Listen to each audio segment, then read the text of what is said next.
Because relationships, as you know, will make you or they will break you. They are arguably the most important happenings in a person's life. In Psalm 1, when David is talking about the blessing of God, when he starts off the Psalms, he says, "Blessed is the man that walks not in the counsel of the ungodly, nor stands in the path of sinners, nor sits in the seat of the scornful." He basically says the key to blessing is to figure out how to align yourself with other people. Your company will promote your life, compliment your life, bless your life, or slow you down. And this is such an important message because I believe that I'm talking to destiny people. And I can't tell you one of the things that derails destiny people more than anything else is relationships that God did not put them in.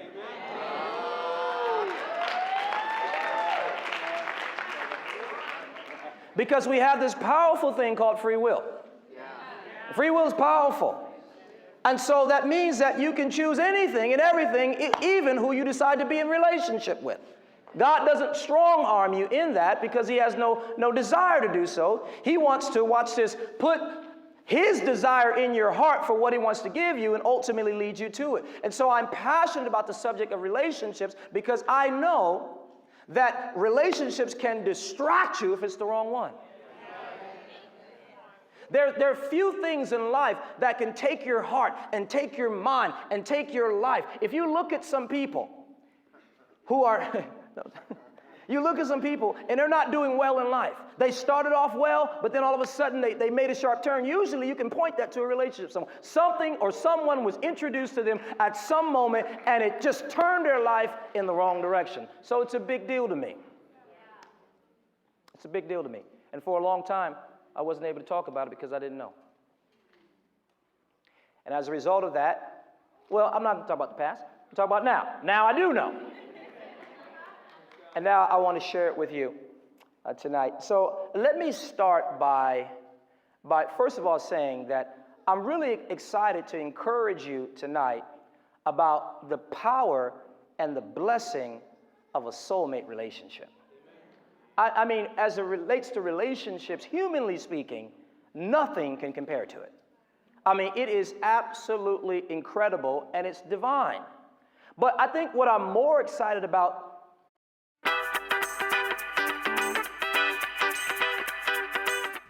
what scene was the most challenging to shoot?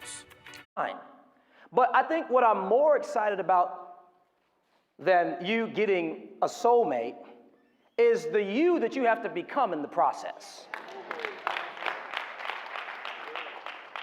That's what I'm more excited about because you get to become something and you attract who you are.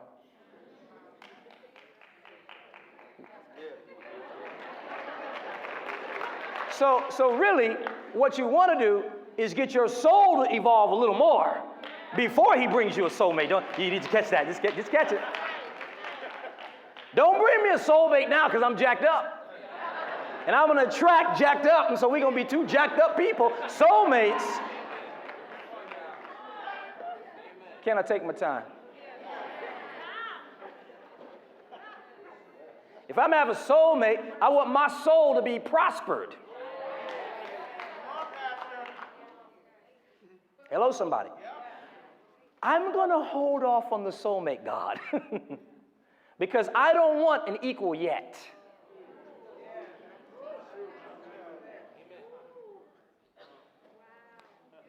You look in the beginning, he looks at Adam and he says, "Not good that man should be alone. I'm going to give him a helper comparable to him."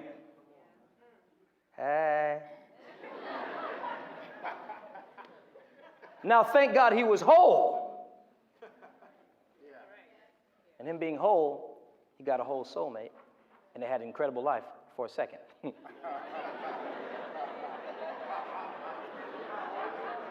You know, that was a bomb second, or that was a good second. No struggles, no issues, no drama. Let's define soulmate real quick. A soulmate is a person that God has chosen for you before the foundation of the world to complement you and to complete his purposes for you and to ensure the fullness of your potential being realized. Notice I didn't say love one time in there. A soulmate is a person that God has chosen for you. So you've got two types of relationships. You've got relationships that God has put you in, and you've got relationships that you put yourself in. You've got two types of marriages. Marriages that God has joined together, and marriages that you have joined together. Oh, it's quiet. I mean, seriously. The Bible says what God has joined together, let not man put asunder. And there's an assumption there that is saying that God has put together every person who gets married, every couple that gets married. Oh, don't. I'm just being honest with you. And then you get the religious people who condemn divorcees, of which I am. Not for long. Hello, somebody. Look, this is transparency. I'm being transparent tonight. You don't like it, you can go home. I'm being honest with you. Being honest. And so you get religious people who say, because you got a divorce, you're breaking what God has joined together. It's not true. It says what God has joined together, let not man put asunder. Well, what if man puts something together? Then come on now. It's real talk. And I say that to someone who might be here, and you may be divorced. And you may still be carrying guilt, weight, and shame. Hello, somebody. Because you got divorced. Let me tell you something. Divorce isn't the problem. Bad marriages are the problem. Marriages that God didn't put together, those are the problems. Divorce is just the byproduct. It's just the fruit of a marriage that God didn't join together. Now, you've got couples that give up before they grow up. I'm not saying that. But I'm saying that you've got to make sure before you get married that this is the person that God has chosen for you. It's very important. Because if it isn't, and one day you discover your purpose. Let me ask you, what if your life could get better? No, I'm not talking about getting into a good school. And one day you discover your purpose.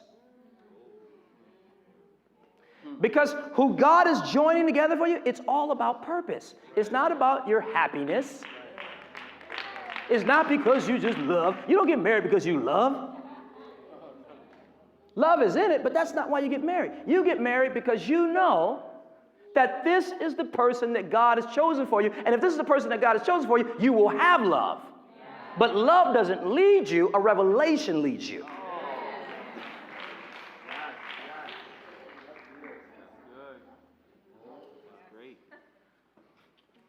Just telling the truth. So it's about purpose. See, God is smart. He's not an ignorant God. He's not a whimsical God. When God looks at you and he knows you, and he knows every other soul that was before you, that will be in your time, and that will come after you, when he has chosen somebody for you, he has already factored in the fact that the two of you will complement his purposes for you.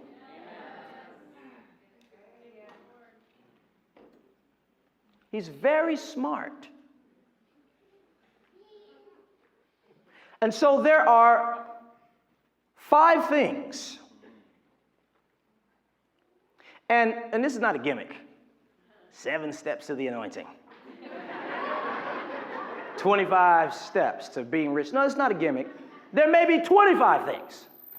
There may be 105 things. But I'm going to give you 5 things that if these things are not in place, if these things are not worked out, then you have no business considering marriage. And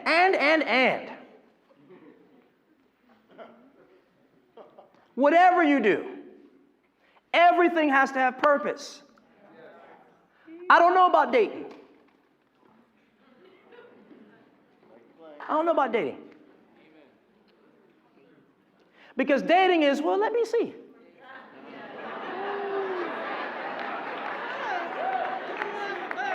Let me see. Who has time for let me see?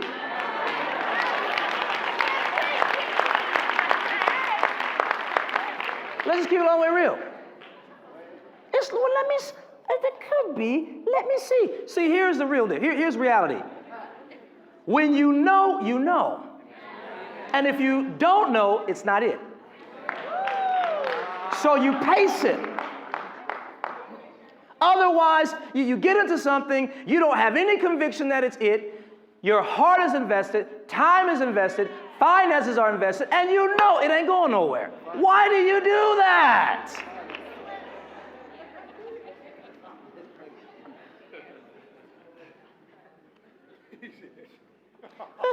The 5 points.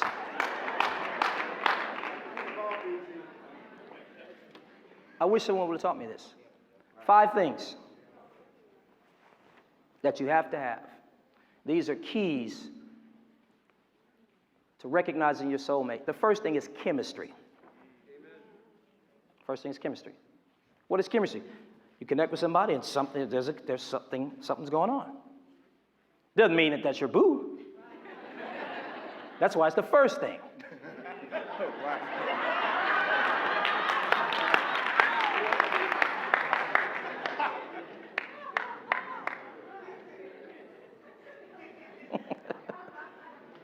That means that something is happening between you. Go somewhere, you feel, and you feel something, right? But you don't know what it is. But you can't move on to step 2 unless there is something that's saying there is some sort of magic. There's something, we're tapping into some sort of frequency. But that does not mean it's your soulmate. See, we always talk about chemistry. Yeah, we just got great chemistry. So what? You can have great chemistry with 50 people. Can we just keep it all the way real for a second? I got chemistry with you, but then you go down the street and you mess around and strike up a conversation and have chemistry with somebody down in Starbucks.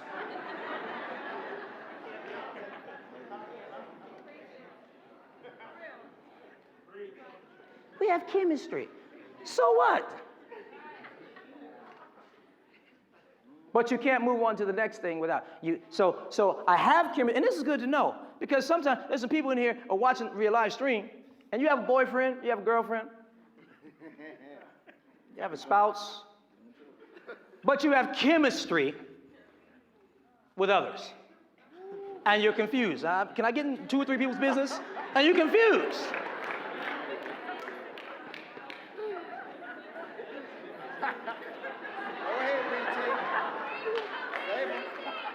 You're my man, you're my woman, but if I'm honest, I feel a little chemistry over here.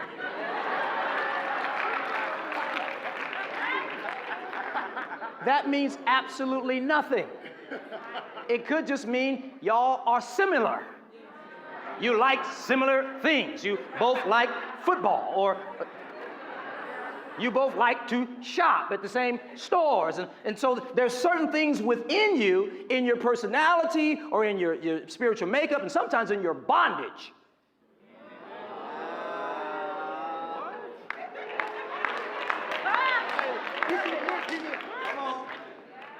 I'm just going to walk through it a little bit and take my time. We're going to have fun and get to the truth. Because you have people, and they get into these affairs simply because you felt something. I'm not a slave to my chemistry. You can't be a slave to chemistry. But you must have chemistry. God will allow chemistry to let you know, if this is your soulmate, that there's something worth looking into, right? But you're not going to be married and have chemistry over here. You got real quiet on that one. You're not gonna be married and have chemistry. That's the wrong topic. You don't want that chemistry. Just let that potion just stay right over there in the corner somewhere. The next thing that you have to have is a connection, is a draw. There's something that is drawing you to that person. There is a desire. For some reason, there is a desire to go further with that person. A desire, right? You got to qualify it. You're drawn to each other, and there's a sense of a need to be together. But that need has to be qualified. And if it is a soulmate, at the right time, that need will be mutual and equal. So in other words, if you are connected and you have this great desire, and he or she is like, slow down.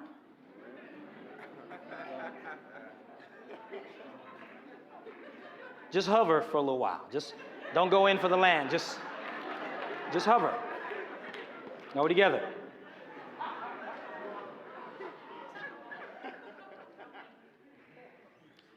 And it still doesn't prove it's your soulmate. And number 3 tells you why. The third thing you must be is whole. You have to have wholeness. Because the wholeness will qualify the connection. See, you can be connected. Codependency will connect two people. Oh, God help me. So you got chemistry. You feel a connection. You feel a desire and a draw and a need to be together. But you can't qualify it unless you are whole. What does it mean to be whole? You're whole when you can sing that song, All I Need Is You. How can I qualify that the connection isn't codependency? And here's the problem with codependency. If you build your relationship in codependency because you're broken, what's going to happen when you get whole? The relationship will be irrelevant.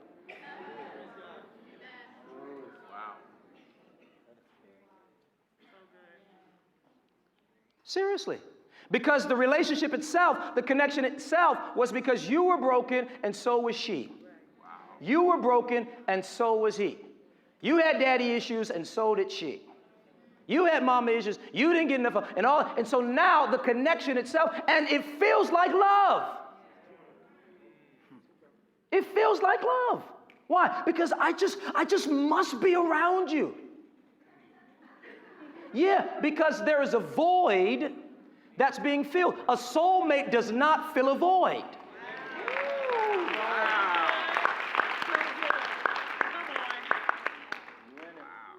Soulmate doesn't fill a void. Soulmate complement, it's a mutually complementing. You have two destinies, and God has ordained this soulmate to be a purpose mate to the destinies of each person. It's not to fill a void. If you feel empty without them, there's a problem. Empty?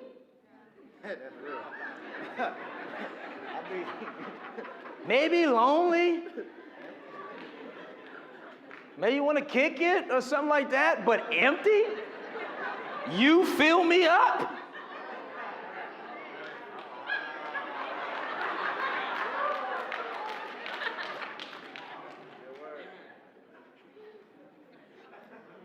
Baby, you just fill me up, every time. No. You don't want somebody. Look, you better come full. Don't let me fill you. You be draining me. You fill me up, then I'm empty now. The devil is a liar.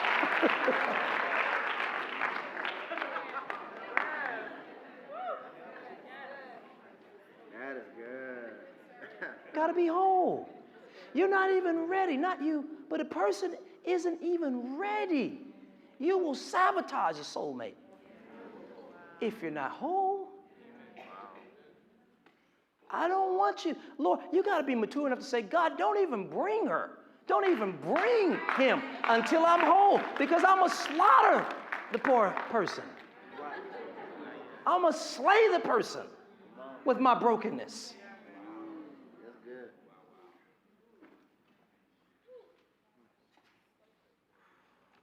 I'm going to drain the person. I feel like hovering here. Right here. I don't want to be in a relationship until I'm whole. If I cannot say, I think it might be testimony time. So, can I just be transparent? So, I went through what I went through. My relationship ended a little over a year and a half ago. And for 17 years, I had never not been with anybody. And so after we split, I lived by myself, and I've never done that before, like bachelor. You mind this transparent? Just how I do it. It's okay? And I had never done it before. I didn't know what does that look like by yourself, and there were times I got lonely. And I would have to struggle with wanting to pick up the phone, not to do anything stupid, but just to have company. Because I'm used to, I got a dog, I'm used to something. The dog come lick me, something happen, I'm by myself. So over the course of that time, I began to entertain relationships. There are about 4 relationships that I entertained, not at the same time. I'm being honest. Honesty is a beautiful thing. I wish more people would be honest. Be honest. Tell the doggone truth. Somebody get healed. So about 4, not at the same time, consecutive relationships. And I knew with each and every one of them, it was nothing. See, that's what I'm saying. You know when it is, and you know when it ain't, and you know that it ain't if you don't know that it is. That's how you know that it ain't. But to feed the loneliness.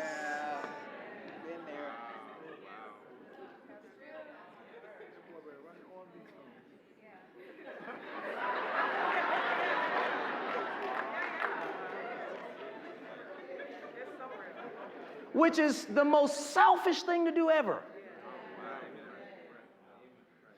To feed the loneliness, you accept the advance.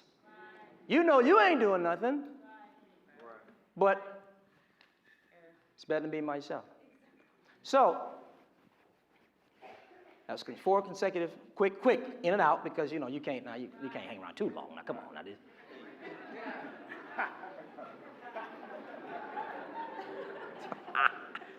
It's true, I'm talking humans. We're weird. We're weird people. We're weird species. Ooh. So, that carried on for about a year. Knowing that none of them were it, not having perfect peace about any of them, they're not going anywhere, but watch this, but pretending like you're seeing. You're just checking, well, maybe God is in it. Stop. You are a man of God. You hear from God. You live for God. You prophesy. You know. Sometimes we have selective spirituality.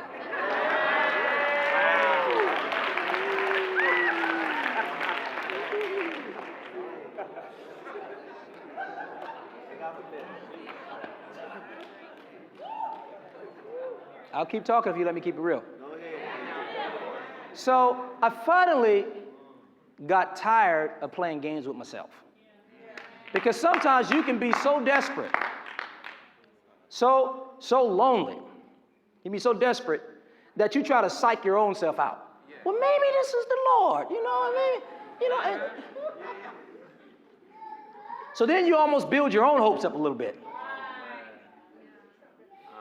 Until reality sets in. The baby even knows what I'm talking about. The baby like, tell it.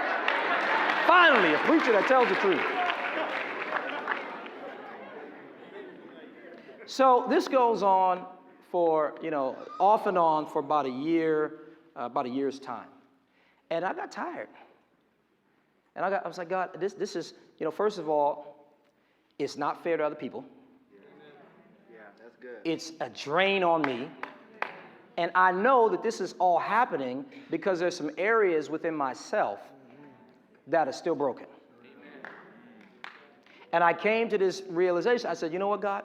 I said, God, no more. I said, I'm not dating at all. I don't want to date. I don't. Look, you speak to me about everything else in life. Why would you not speak to me and confirm? Look, I've been walking with you for 14 years. I know when it's you and when it ain't you. That's not hard to know when you spend time in the presence of God. You know what's him and what's not him. You don't get all psyched out and tricked.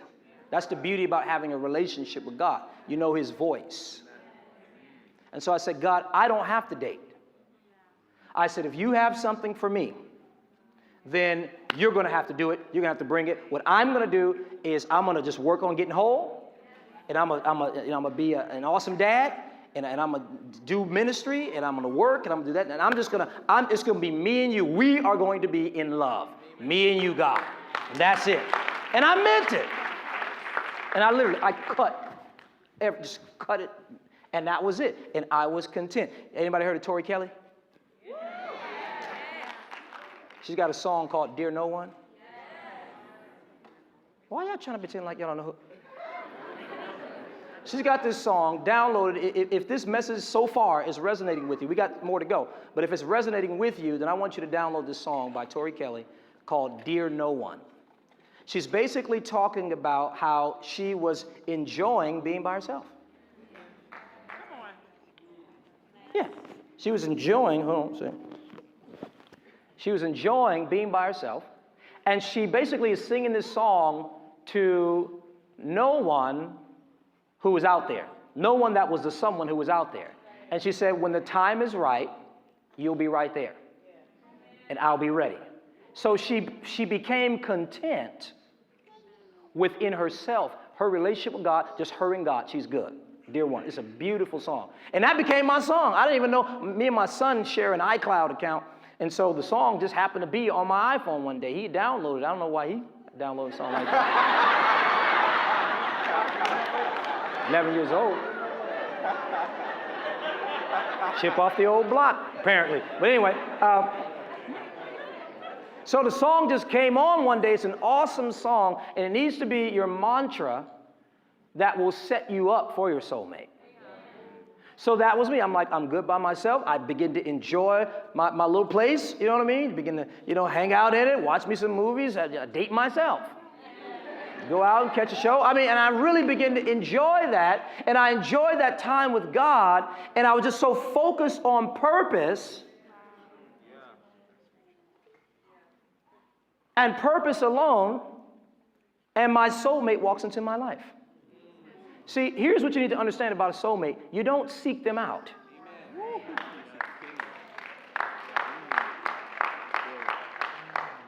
Wow. No, that's a real important point.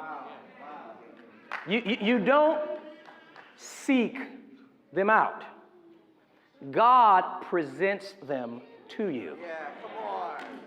At the right time when you are ready. Because you seeking them out, watch this, is you telling God that you're ready. As if you know. Sometimes God has to grow you up to match the soulmate that he has for you. So you think you're ready, but you ain't.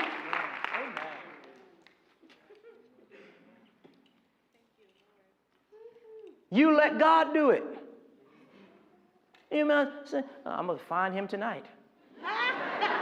Hey. I'm going to find her tonight. I'm going to find them tonight. I promise you.